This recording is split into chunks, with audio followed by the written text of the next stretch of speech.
Good morning.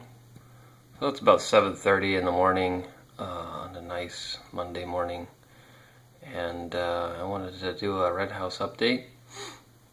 This is an app I wrote to monitor some of the sensors in the Redhouse, as well as the reported weather conditions from Weather Underground. As you can see outside, it's a pretty cold, 50-something degree Fahrenheit, 13.5 C day this morning, but in the Redhouse it's a few degrees warmer, and the soil temperatures in the well above 60 degrees Fahrenheit, probably in the 70 degree range, which is nice. I just watered it, and so that's why the moisture sensor is reading about 49% humidity in the soil. And I collected data overnight.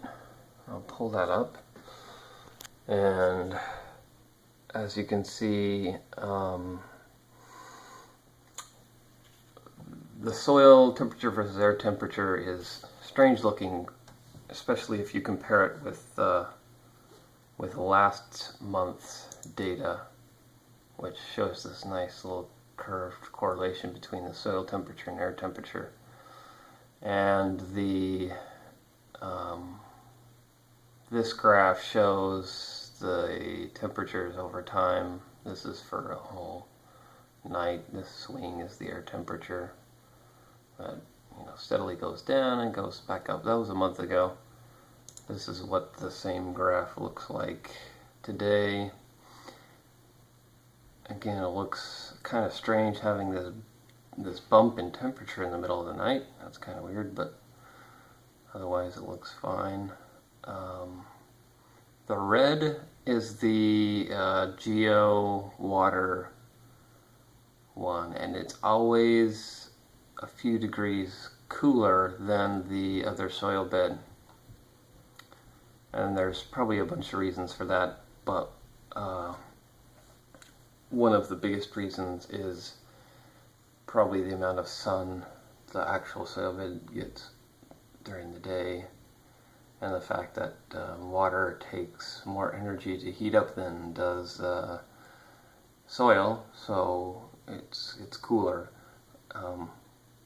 If I turn off the pump that circulates the water through the base of the bed, then the temperatures slowly come back together. They get a lot closer together. So hopefully the water, the geo water system will act kind of as a baseline. It'll be cooler when it's warmer temperatures, but it will also be warmer if the temperatures ever go very, very low. And last night it did go pretty low, dropped into the 13 Celsius range, I believe, right here. Dropped down to even in the 12s. So it got pretty cold as far as the air went. Alright, one last thing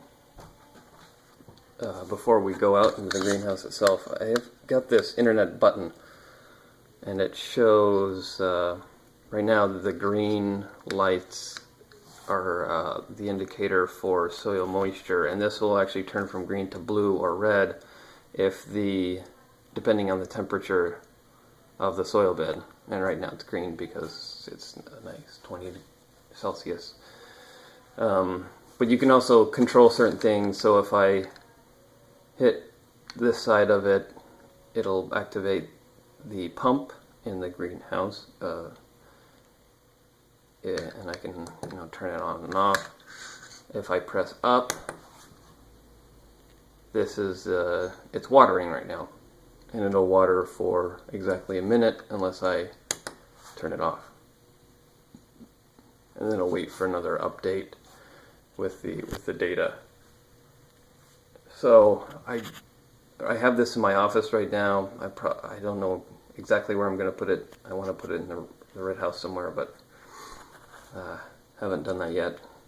It's just USB powered, and it's easy to find a USB adapter that will work in the Redhouse. Alright, let's go out and see the Redhouse. We're getting a glorious amount of rays through the greenhouse. I have a little stopper I use to keep the door. So one of the updates is I have a door. It's not a very good door, and I'm gonna fix it, but yeah, it opens strangely for a door. Let's see, so